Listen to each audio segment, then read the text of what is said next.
Pada kesempatan kali ini kami akan membahas anime Windbreaker episode 2. Sebelum masuk ke pembahasan, bantu kami dengan klik subscribe dan like-nya ya. Oke, jadi mari kita mulai saja pembahasannya. Scene dibuka yang memperlihatkan Sakura datang ke kafe Kotoha sambil menggendong nenek-nenek, yang ternyata alasan doang biar bisa diantar. Sakura hanya bisa tersipu malu. Berikutnya ketika hampir balik, ia pun mendapatkan makanan gratis lagi, yaitu roti lapis.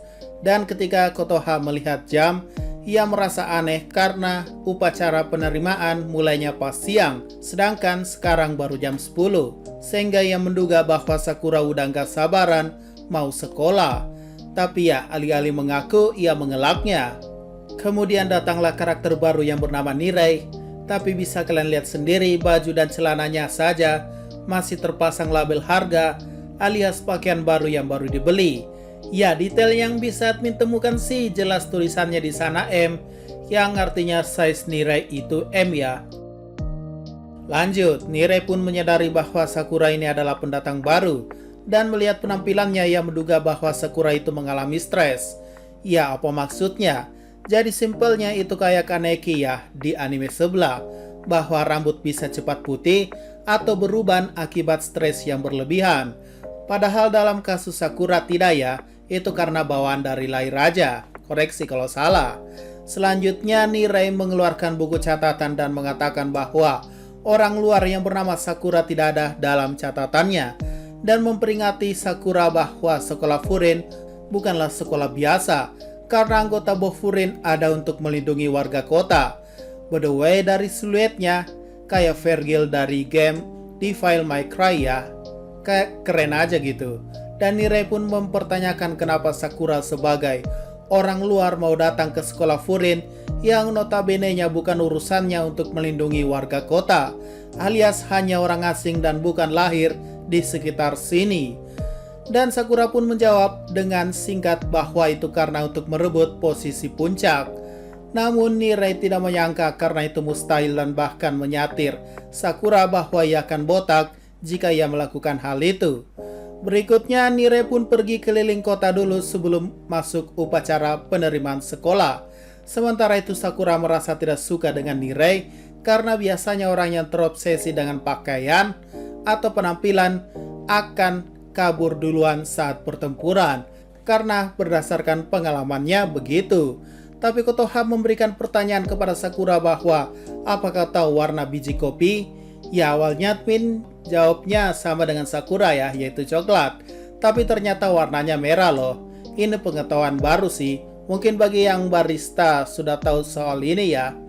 Lanjut, itulah menurut filosofi Kotoha bahwa jangan menilai dari satu sisi, karena belum memahami orang tersebut. Setelah itu Sakura pun jalan-jalan di kota, namun ia diberhentikan oleh tukang roti dan ditawari makanan karena sudah menyelamatkan kemarin karena aksinya. Tapi Sakuranya malu dan pergi. Walaupun begitu ia dipaksa ambil rotinya secara gratis. Begitu pula dengan penjual buah, penjual daging, bahkan penjual miras. Hingga Sakura menerima banyak sekali hadiah dalam sekali jalan. Dan seperti biasa Sakura tak menyangka kenapa orang di sini terlalu baik. Berikutnya ia pun dikagetkan oleh suara wanita yang meminta pertolongan. Di sisi lain ternyata Nirei sedang digebukin oleh 5 orang berandalan akibat melindungi seorang cewek. Tapi walaupun tersungkur kalah ia masih terus melawan. Dan ia pun selalu meneriaki slogan Bofurin bahwa ia akan menghajar siapapun yang mengacau di kota ini. Dan ketika akan dihajar untuk dilumpuhkan, Sakura pun datang dengan tendangan khasnya. Dan seperti biasa, maksud Sakura bukan menolong, tapi ia hanya tak suka orang yang sebenarnya lemah tapi sok jagoan. Dan benar saja beberapa detik kemudian, mereka semua tumbang oleh Sakura. Lalu Nirei pun berterima kasih, tapi seperti biasa Sakura tidak ada maksud begitu. Hingga Nirei pun menceritakan masa lalunya bahwa dulunya saat ia masih SMP, ia sering dibully dan akhirnya diselamatkan oleh anak SMA dari sekolah Furin. Sejak saat itu ia mengagumi anak sekolahan Furin hingga bertekad bersekolah di sini. Dan tentunya ia ingin menjadi kuat sama seperti penyelamatnya. Mendengar hal ini Sakura pun mengerti dan memuji Nirei bahwa dia tidaklah cupu tapi keren. Lalu sang cewek yang tadi pun datang berterima kasih pada Nirei yang telah menyelamatkannya dan juga kepada Sakura. Berikutnya, Nirei pun tertarik untuk mencatat informasi dari Sakura hingga ia dibogem karena terlalu dekat. Dan ia pun juga berniat untuk membantu Sakura menuju puncak walaupun ia tidak jago berkelahi. Dan ya, inilah dia sekolah Furin dan lambang Bofurin dengan sosok Vergil yang menerima siswa baru. Sementara itu, Sakura malah masih santai makan roti dulu hingga dipaksa pergi ke sekolah secepat mungkin. Dan admin perhatikan karena ada Gagak ingin mengingatkan admin dengan sekolah Crow atau sekolah Gagak dari Crow Zero.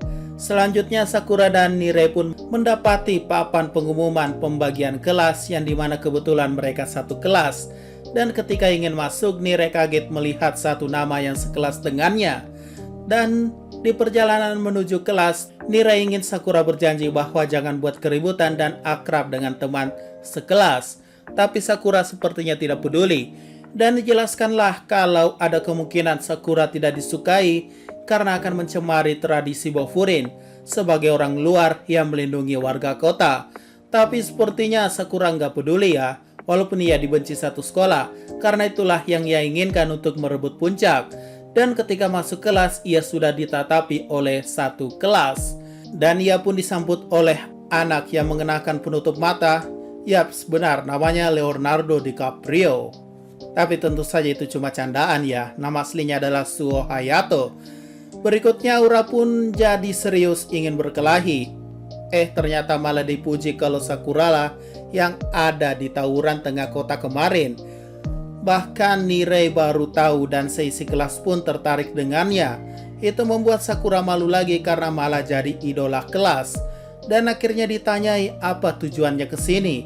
Dan Sakura pun menjawab bahwa ia ingin jadi puncak. Seketika semuanya jadi hening. Dan diperkenalkan juga dua orang yang rambutnya beda, yaitu ada Sugiura, Taiga, dan Kiryu Mitsuki. Dan baru saja Nirei memarahi Sakura karena terlalu belak-belakan sebuah meja melayang ke arahnya yang untungnya tidak kena. Yang ternyata yang melemparnya adalah Baji. Itu anime sebelah ya. Ya, dia bukan Baji melainkan Sugishita Kyotaro. Orang-orang yang mendengar namanya pun merasa ketakutan, dan benar saja, salam perkenalan di mana ia ingin meninju Sakura tapi malah menghancurkan meja sekolah. Bersambung. So ya, mungkin itu saja pembahasan pada episode kali ini ya. Jika ada pertanyaan dan masukan, silakan komentar saja di bawah. Sekian dari pembahasan kali ini, jangan lupa like, share, dan komentarnya ya.